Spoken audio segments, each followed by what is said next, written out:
अस्सलाम वालेकुम। मैं मुर्तज़ा ख़ान और आज जो हमारा टॉपिक है वो है गैस एक्सचेंज एंड प्लांट।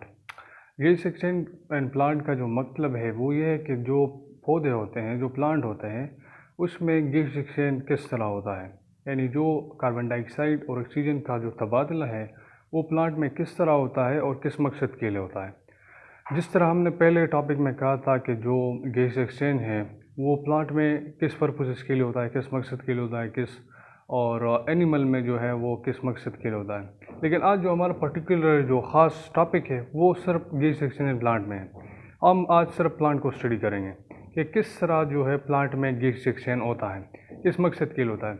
सबसे पहले जो हम सब जानते हैं कि प्लांट जो है, पौधे जो है, इसमें कोई ख़ास जो है रेस्पिरेटरी सिस्टम नहीं है, यानी एक ख़ास सिस्टम नहीं है जिसके थ्रू वो जो है वो सांस ले और फिर उसको आउट करे, कार्बन डाइऑक्साइड आउट करे और जो है ऑक्सीजन इनहेल करे। इसमें कोई ख़ास जो है रेस्पिरेटरी सिस्टम नहीं है, वो हम सब जानते हैं। जिस तरह एनिमल में है, हम सांस लेते हैं जो है नाक के ज़रिए और मुंह के ज़रिए, फिर वो जाती है कैविटी में और फिर उसके बाद जो है वो आती है वह पाइप, ट्यूब है उसमें आती है, विंड पाइप में फिर आती है, फिर ब्रोंकस, ब्रोंकियाल्स और आखिर में वो अल्वेलस तक पहुंच जाती है। लेकिन प्लांट में तो सिस्टम है ही नहीं, तो प्लांट में किस तरह जो है गैस एक्सचेंज होता है, ये जो है इसकी स्ट्रक्चर जो है वो हम बाद में पढ़ेंगे। पहले हम पढ़ेंगे कि जो उसका मकसद है, गैस एक्सचेंज प्लांट में किस मकसद के लिए होता है, सबसे पहले हम उसको स्टडी करेंगे। तो गैस एक्सचेंज प्लांट जो है प्लांट में जो है वो इसमें गैस एक्सचेंज सबसे पहले दो पर्पसेस के लिए होता है। एक होता है फोटोसिंथेसिस के लिए, दूसरा होता है रिस्पायरेशन के लिए। फोटोसिंथेसिस के लिए इसलिए होता है कि जो फोटोसिंथेसिस और रिस्पिरेशन के लिए इस तरह होता है कि जो प्लांट है उसके लिए ज़रूरी है कि वो ऑर्गेनिक फूड बनाए, यानी खुराक बनाए। लेकिन फोटोसिंथेसिस में सारा अमल जो है, फोटोसिंथेसिस का जो मतलब है वो हम पता है कि जो सूरज के ज़रिए जो खुराक बनती है उस सारे प्रोसेस को जो है फोटोसिंथेसिस कहते हैं। तो इसी तरह प्लांट में जब फोटोसिंथेसिस होता है तो फोटोसिंथेसिस के में जो है वो ऑर्गेनिक फूड बनाती है। तो रिस्पिरेशन में क्या होता है कि जो यहाँ पर ऑर्गेनिक फूड बन जाती है, वो रिस्पिरेशन में इससे किस तरह एनर्जी हासिल होती है वो रिस्पिरेशन में स्टडी करेंगे। यानी फोटोसिंथेसिस में ये होता है कि जो खुराक बनती है प्लांट में वो किस तरह बनती है, वो फोटोसिंथेसिस की वजह से बनती है। लेकिन इस खुराक से एनर्जी किस तरह हासिल होती है वो हम पढ़ेंगे रिस्पिरेशन में। तो फोटोसिंथेसिस में गैस एक्सचेंज किस तरह होता है, यानी दिन के वक्त फोटोसिंथेसिस का अमल होता है, सूरज दिन के वक्त होती है। इसी तरह जो खुराक बनती है प्लांट में वो किस तरह होता है। सबसे पहले उसके लिए ज़रूरी है वो है कार्बन डाइऑक्साइड। ठीक है, कार्बन डाइऑक्साइड जो है गैस है वो एनवायरनमेंट में मौजूद होता है। इसी तरह जो रॉ मटेरियल्स है वो ही फोटोसिंथेसिस की है, कार्बन डाइऑक्साइड। तो सबसे पहले कार्बन डाइऑक्साइड जो है ये एनवायरनमेंट से जो है वो ऑब्ज़र्व करती है, लेती है। और दूसरा जो है इसके लिए ज़रूरी जो रॉ मटेरियल्स है, जो इम्पोर्टेंट है चीज़ है फोटोसिंथेसिस अमल को कंप्लीट करने के लिए, वो है वाटर। वाटर तो ज़मीन में होता है प्लांट के लिए, तो वो वाटर को भी ऑब्ज़र्व करते हैं। और प्लस जो आखिरी चीज़ रहती है जिस सारे प्रोसेस को, यानी जिस ये सारा प्रोसेस जो कंप्लीट होता है उसके, यानी उस चीज़ के बगैर ये सारा प्रोसेस कंप्लीट होता ही नहीं है, वो है सूरज। सनलाइट की मौजूदगी में ये सारा प्रोसेस होता है फोटोसिंथेसिस का। तो इसी वजह से जो हमारे पास प्रोडक्ट बनती है वो क्या बन जाती है, यानी कार्बन डाइऑक्साइड भी इन्वायरमेंट में था वो भी ले लिया, अब जो वाटर था वो भी ज़मीन से ले लिया, अब सनलाइट भी अगर हो गया, जो सूरज है वो भी जो है वो उसकी मौजूदगी में वो सारा प्रोसेस हो गया। तो हमारे पास प्रोडक्ट में क्या बन जाएगा, वो बन जाएगा हमारे पास ग्लूकोज, यानी जो खुराक है वो बन जाएगा। एज बाय प्रोडक्ट में हमारे पास ऑक्सीजन बन जाएगा। अब ये जो खुराक है, ये इस खुराक बनाने के लिए ये सारा प्रोसेस होता है। कार्बन डाइऑक्साइड भी ले लिया, ये जो वाटर है वो भी ले लिया, सूरज भी अगर हो गया, तो हमारे पास ग्लूकोज बन गया और इस बाय प्रोडक्ट में हमारे पास ऑक्सीजन बन गया। अब खुराक हमारे पास बन गया। फोटोसिंथेसिस का जो मकसद था वो ये था कि जो खुराक बनाना है, इस मतलब यानी फोटोसिंथेसिस का जो मकसद है वो ये है कि जो प्लांट में खुराक बनाना है, ऑर्गेनिक फूड बनाना है, तो वो हमारे पास बन गया। अब दूसरा जो हमारा जो टॉपिक है, यानी जो गैस एक्सचेंज प्लांट है, यानी जो प्लांट में गैसेस का तबादला होता है, वह हमने पहले भी कहा कि जो दो पर्पसेस के लिए होता है। एक तो होता है फोटोसिंथेसिस के लिए और फोटोसिंथेसिस में गैस एक्सचेंज होता है कार्बन डाइऑक्साइड के लिए। ये तो कंप्लीट हो गया। अब दूसरा जो हमारा है टॉपिक है वो है कि जो खुराक हमारे पास बना है इससे किस तरह एनर्जी हासिल होती है, वो हम पढ़ेंगे रिस्पिरेशन में।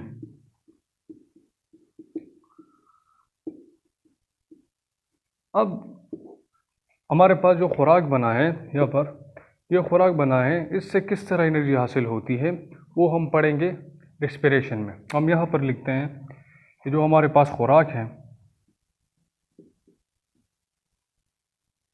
और जो प्लस बाय ऑक्सीजन जो है बाय प्रोडक्ट हमारे पास बना है। अब इसमें सिंपली जो है रिस्पिरेशन के सबसे पहले हम जो टाइप है वो उसको पढ़ते हैं। वो ये है कि जो इसमें रिस्पिरेशन के दो टाइप है, वो एक होता है एरोबिक रिस्पिरेशन, दूसरा होता है एनारोबिक रिस्पिरेशन। एरोबिक रिस्पिरेशन में ये होता है कि ऑक्सीजन जो है वो मस्ट होता है, यानी ऑक्सीजन की मौजूदगी वो ज़रूरी होती है ताकि जो ऑर्गेनिक फूड बना है फोटोसिंथेसिस के अमल की वजह से उससे कम्प्लीटली एनर्जी हासिल करें, तो उसको एरोबिक रिस्पिरेशन कहते हैं। दूसरा होता है एनारोबिक रिस्पिरेशन। एनारोबिक रिस्पिरेशन में ये होता है कि इसमें ऑक्सीजन की कोई ज़रूरत नहीं होती, ऑक्सीजन के बगैर वो सारा प्रोसेस होता है, तो इसको कहते हैं एनारोबिक रिस्पिरेशन। लेकिन अब जो हमारे पास जो टॉपिक है वो है एरोबिक रिस्पिरेशन के, यानी हमारे पास ऑक्सीजन बना है, ऑक्सीजन की मौजूदगी है हमारे पास, तो इसको हम एरोबिक रिस्पिरेशन में लेंगे। अब ये जो ऑक्सीजन है सिंपली, यानी जो ये हमारे पास ऑक्सीजन है, ये इस ग्लूकोज को जो है वो ब्रेक डाउन करेगा, जो है तोड़ेगा, यानी जो हमारे पास प्रोडक्ट है, जो रिएक्टेंट है वो हमारे पास प्रोडक्ट में रिलीज़ होगी, वो जो है कार्बन डाइऑक्साइड, यानी ये ऑक्सीजन इस ग्लूकोज को ब्रेक डाउन करेगा, तो हमारे पास वो जो कार्बन डाइऑक्साइड है वो प्रोड्यूस होगा।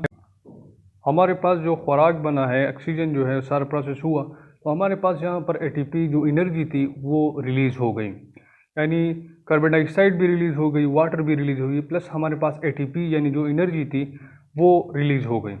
किस वजह से? इस ऑक्सीजन इस ग्लूकोज को ब्रेक डाउन करने की वजह से हमारे पास ये सारी चीज़ें रिलीज़ हो गई। लेकिन इसमें एक सिंपली जो ज़बरदस्त चीज़ है वो ये है कि हमारे पास यहाँ पर कार्बन डाइऑक्साइड भी प्रोड्यूस हो गया रिस्पिरेशन में, तो इस कार्बन डाइऑक्साइड की जो ज़रूरत है वो हमारे पास किधर है? वो है फोटोसिंथेसिस के अमल में, यानी उसके लिए कार्बन डाइऑक्साइड की जो है होना वो ज़रूरी है। तो इसी तरह जो रिस्पिरेशन के जो हमारे पास प्रोडक्ट रिलीज़ होती है वो है कार्बन डाइऑक्साइड, तो ये कार्बन डाइऑक्साइड आएगी और जो फोटोसिंथेसिस में दोबारा जो है वो यूज़ होगा।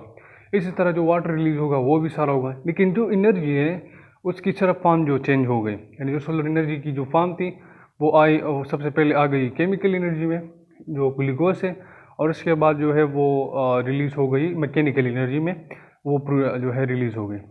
तो इस सिंपली जो गैस एक्सचेंज के जो दो मकासद थे वो फोटोसिंथेसिस के लिए थे और दूसरा जो है रिस्पिरेशन के लिए थे। तो सिंपली जो कार्बन डाइऑक्साइड है फोटोसिंथेसिस के लिए ज़रूरी है, इसी तरह वो प्लांट जो है वो कार्बन डाइऑक्साइड एनवायरनमेंट से लेता है और तब जो है गैस एक्सचेंज होता है। और सेकेंडली जो रिस्पिरेशन है, यानी जो एरोबिक रिस्पिरेशन है, इसमें ऑक्सीजन की ज़रूरत होती है, इसी तरह जो है वो भी एनवायरनमेंट से लेती है, और या जो फोटोसिंथेसिस के अमल के में जो है हमारे पास जो ग्लूकोज बन जाता है और इसके साथ जो इस बाई प्रोडक्ट में हमारे पास ऑक्सीजन बन जाता है, वो ऑक्सीजन इस ग्लूकोज से जो है वो ब्रेक डाउन करता है और इससे जो है एनर्जी हासिल करते हैं। तो ये तो हम जान गए कि जो फोटोसिंथेसिस गैस एक्सचेंज है वो उसके जो है बुनियादी जो चीज़ें हैं, यानी जो उसकी ज़रूरत है वो दो चीज़ों के लिए है, एक फोटोसिंथेसिस के लिए, दूसरा रिस्पिरेशन के लिए। तो ये सिंपली दो तीन चीज़ें थी, वो आज हमने पढ़ी। अब हम जो स्टडी करेंगे वो है उसके स्ट्रक्चर को, यानी प्लांट में इस तरह क्या चीज़ें हैं कि जिसमें जो है गैस एक्सचेंज पॉसिबल हो जाती है, यानी जो गैस एक्सचेंज है वो जो है हो जाती है। किस वजह से? यानी प्लांट एनिमल को हम जब देखें, हम इंसान को देखें, तो इसमें तो हम पता है कि जो सांस है वो हम मुंह से लेते हैं या नाक के ज़रिए हम उसको इनहेल करते हैं, और जब हम उसको इनहेल करते हैं तो वो आ जाती है पिपड़ों में, और पिपड़ों में फिर वो जो है हमारे ब्लड में शामिल होती है ऑक्सीजन, और फिर वो सर्कुलेट करता है और जो ग्लूकोज है उसको ब्रेक डाउन करता है। लेकिन प्लांट में ऐसा क्या प्रोसेस है, ऐसा कैसा स्ट्रक्चर है कि इसमें तो उसका कोई मुंह भी नहीं है, कोई नाक भी नहीं है, यानी उसका कोई ख़ास रेस्पिरेटरी सिस्टम नहीं है, तो इसमें किस तरह जो है गैस एक्सचेंज होता है? तो इसको स्टडी करने के लिए हम उसके स्ट्रक्चर को पढ़ेंगे कि जो उसके प्लांट के अंदर कैसी जो चीज़ें हैं, यानी जो खूबियाँ हैं, यानी जो उसके अंदर फंडामेंटल बुनियादी चीज़ें हैं जिसकी वजह से जो ऑक्सीजन है यानी जो गैस एक्सचेंज है वो पॉसिबल हो जाती है। तो सबसे पहले हम उसको पढ़ने के लिए हम उसके जो स्ट्रक्चर है प्लांट का वो पढ़ेंगे और उसको जो है स्टडी करेंगे। तो ये तो कंप्लीट हो गया कि जो फंडामेंटल चीज़ें थी जैसे प्लांट की वो तो हम पढ़ी। अब हम उसको स्ट्रक्चर को जो है वो एक्सप्लेन कर रहे हैं। अब हम स्टडी करेंगे गैस एक्सचेंज इन प्लांट में। जो हमारा टॉपिक है इसमें स्टडी करेंगे कि जो प्लांट का जो स्ट्रक्चर है जिसकी वजह से गैस एक्सचेंज पॉसिबल हो जाती है, मुमकिन हो जाती है, उसके स्ट्रक्चर को यानी जो प्लांट है इसमें कैसी चीज़ें हैं जिसकी वजह से गैस एक्सचेंज जो है वो पॉसिबल हो जाती है। यानी जो कार्बन डाइऑक्साइड और ऑक्सीजन का जो तबादला है, इनिंग और आउटिंग है, वो प्लांट में किस तरह होता है, इसके स्ट्रक्चर में किस तरह होता है। तो सबसे पहले हम गैस एक्सचेंज हमारा जो टॉपिक है इसमें हमारा जो दूसरा जो नुक्ता था वो ये था कि जो प्लांट है इसमें ऐसी कैसी चीज़ें हैं जिसमें जो है गैस एक्सचेंज पॉसिबल हो जाती हैं। तो उसके समझने के लिए हम जो है प्लांट के जो स्ट्रक्चर है उसको स्टडी करेंगे। तो प्लांट के जो सब सिंपली जो है इसमें स्ट्रक्चर में ये आता है कि जो उसका अपर एरियाज़ होता है यानी जो पौधे होते हैं इसका जो अपर एरिया यानी जो उसका जो अपर तह होता है, अपर एरियाज होता है, उसको एपिडर्मिस कहते हैं। यानी जो पत्ते हैं यानी जो उसकी जो स्टेम है, जो तना है, जो स्टेम है यानी जो प्लांट लीव्स है, पत्ते हैं, इसका जो अपर एरिया है उसको एपिडर्मिस कहते हैं। उसके सबसे पहले तह को क्या कहते हैं? एपिडर्मिस कहते हैं। एपिडर्मिस लिखते भी हैं, हम लिख भी देते हैं कि क्लियर हो जाए। इसके सबसे पहले तह को एपिडर्मिस कहते हैं। अब एपिडर्मिस जो है ये सारे जो तना है उसको एपिडर्मिस कहते हैं। अब हमारा जो मेन मकसद है वो ये है कि इसमें गैस एक्सचेंज जो है किस तरह पॉसिबल होती है, ये हमारा मेन मकसद है। वो हम जो है इसके बाद हम स्टडी करेंगे। यानी एपिडर्मिस तो हमें पता चलेगा उसके अपर एरिया को जो है एपिडर्मिस कहते हैं, जो उसका अपर तह है उसको एपिडर्मिस कहते हैं। अब एपिडर्मिस के नीचे हम आते हैं कि जो पत्ते हैं और जो यंग स्टेम है यानी जो नौजवान तने हैं यानी जो प्लांट लीव्स के यानी जो पत्ते हैं उसके साथ जुड़े हुए जो स्टेम होते हैं, इसमें जो है ये यानी जो ग्रीनरी होती है, ये यंग स्टेम होती है, इसमें स्टोमेटा होती है, स्टोमेटा। और स्टोमेटा का जो मेन रोल है वो ये होता है कि वो गैस एक्सचेंज को पॉसिबल बनाती हैं। और ये इस तरह होती है कि स्मॉल पोर्स की वजह से, यानी जो स्मॉल पोर्स हैं वो स्टोमेटा की जो शेप है वो इस तरह होती है। पोर्स को हम मसाम भी कहते हैं। मसाम जो है वो प्लांट में भी होता है, एनिमल में भी होता है। एनिमल में जो मसाम का रोल है वो जो है जब पसीना जब निकलता है तो उसमें वो अपना रोल प्ले करती है। और जो प्लांट है इसमें जो पोर्स है उसका जो मेन रोल है वो गैस एक्सचेंज में जो है वो अहम रोल अदा करती हैं। तो स्टोमेटा जो है वो उसके एपिडर्मिस के बाद जो यंग स्टेम है यानी जो पत्ते हैं इसमें स्टोमेटा होते हैं, पोर्स होते हैं, मसाम होते हैं।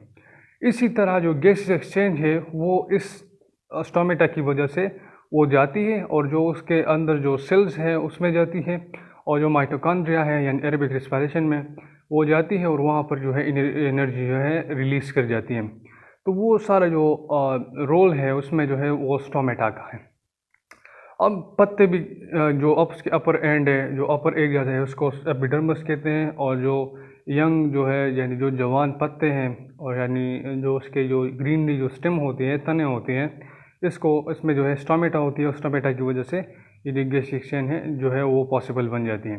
लेकिन अब हम जो है उसके अपर प्लांट की जो अपर एरियाज़ हैं यानी जो ग्रीनरी है उसके नीचे हम आते हैं और वो आते हैं हम जो उसका जो है वो तना होता है स्टेम का, लकड़ी का, उसके बारे में हम स्टडी करेंगे। यानी हमें तो पता चल गया कि जो पत्ते हैं इसमें स्टोमेटा होते हैं और ग्रीनरी में स्टोमेटा होते हैं। लेकिन गैस एक्सचेंज जो उसकी बॉडी यानी जो लकड़ी वाले स्टेम हैं यानी लकड़ी वाली जो तना है इसमें भी गैस एक्सचेंज की ज़रूरत होती है। तो इसमें किस तरह जो है वो गैस एक्सचेंज अकर होती है? तो सिंपली जिस तरह उसके यंग जो स्टेम है यानी जो पत्ते हैं इसमें स्टोमेटा होती है, इसी तरह जो मजबूत लकड़ी है इसमें भी पोर्स होते हैं, मसाम होते हैं और उसको कहते हैं लेंटिकल्स। उसको कहते हैं लेंटिकल। सिंपली स्टोमेटा की तरह जो पोर्स है वो मौजूद होते हैं लकड़ी में, उसको लेंटिकल्स कहते हैं। ये हम अब स्टडी करेंगे। यानी जो ये सारी चीज़ें वो स्ट्रक्चर, प्लांट की जो स्ट्रक्चर है, ये इसकी जो चीज़ें बुनियादी चीज़ें हैं वो हम आज उसको स्टडी करते हैं कि वो अब जो स्टेम है, यंग जो वुड स्टेम है, इसमें जो पोर्स होते हैं उसको लेंटिकल कहते हैं। लेंटिकल जो है वो गैस एक्सचेंज को पॉसिबल बनाती है, और वो जब हम अंदर जाती है प्लांट के अंदर, तो प्लांट की जो मतलब जो रिलीजमेंट है एनर्जी का, वो सारी चीज़ों को वो पॉसिबल बनाती है लेंटिकल की मदद से। अब हमने प्लांट का जो अपर एरियाज था, पत्ते थे, यंग स्टेम थे, उसको भी पढ़ लिया। अब जो है वो सख्त लकड़ी जो थी उसको भी पढ़ लिया कि किस तरह उसमें गैस एक्सचेंज होता है। अब आखिरी चीज़ जो रह जाती है वो है जड़ें। जड़ों में किस तरह जो है गैस एक्सचेंज अकर होता है। तो उसमें जो है गैस एक्सचेंज जो अकर होती है सबसे पहले उसमें होती है रूट हेयर की वजह से, यानी जो जड़ों की जो है बाल होते हैं, बाल सिंपली कह सकते हैं हम कि जो उसके बाल होते हैं उसके बाल होने की वजह से वो गैस एक्सचेंज पॉसिबल बनाती हैं। और वो इस तरह बनाती है कि जो ज़मीन में पानी होती है उससे वो ऑक्सीजन जो है ऑब्जर्व करती है, और इसी तरह जो इनिंग आउटिंग सिस्टम है वो अकर होता है, यानी जो रिलीजमेंट है और जो ऑब्जर्विंग है वाटर का, और ये सारा प्रोसेस अकर होता है। किसकी वजह से? जो यानी मतलब जो जड़ें होती है इसके जड़ों के अंदर जो बालें जैसी होती है, रूट हेयर जो इसको कहते हैं, इसकी वजह से सारा प्रोसेस जो है कंप्लीट होता है। अब जो स्ट्रक्चर थी प्लांट के, जो प्लांट का जो मेन फंडामेंटल जो स्ट्रक्चर था, यानी इसके अंदर जो है सारा प्रोसेस और भी है, लेकिन हम आज उसको स्टडी नहीं करेंगे क्योंकि वो बहुत डीप जाएगा और आप भी कंफ्यूज होंगे। लेकिन हम जो सिंपली चीज़ें थी, यानी जो स्ट्रक्चर के सिंपली चीज़ें थी जिसको पढ़ना लाजमी था, वो ये है। यानी सबसे पहले जो अपर एरियाज़ है, अपर तह है प्लांट का, उसको एपिडर्मिस कहते हैं। और जो यंग स्टेम है, यानी जो जवान तने हैं और ये जो पत्ते हैं, इसमें एपिडर्मिस के अंदर जो है स्टोमेटा होती है, पोर्स होते हैं, मसाम होते हैं, जिसकी वजह से जो गैस एक्सचेंज है, ऑक्सीजन का जो इनिंग है और कार्बन डाइऑक्साइड का जो आउटिंग है, वो पॉसिबल बन जाती है। उसके बाद जो है वुडी स्टेम है, यानी जो लकड़ी का जो तना है उसको लेंटिकल कहते हैं, वो भी मसाम जैसे होते हैं, और इस तरह वो जो है गैस एक्सचेंज को पॉसिबल बनाते हैं। अब इसके बाद जो है वो है रूट हेयर, यानी जो सबसे नीचे वाला जो पार्ट है प्लांट का, उसको रूट हेयर की वजह से जो है, यानी जो जड़ के जो बाल है उसकी वजह से गैस एक्सचेंज जो है वो पॉसिबल बन जाती है। तो ये थी बुनियादी चीज़ें प्लांट के अंदर, गैस एक्सचेंज है प्लांट के अंदर, और उसका जो स्ट्रक्चर था वो 4 चीज़ों पर है। इसको एक्सप्लेन भी कर सकते हैं हम, लेकिन अब नहीं करेंगे। उसको जो है आगे टॉपिक में हम उसको इससे ज़्यादा एक्सप्लेन करेंगे, लेकिन जो उसका बुनियादी स्ट्रक्चर था, फंडामेंटल चीज़ें थी, वो ये हैं। अब हम जो है हमारा जो टॉपिक है वो कंप्लीट हो गया। इंशाल्लाह जो गैस एक्सचेंज ह्यूमन है उसको हम इसके बाद स्टडी करेंगे।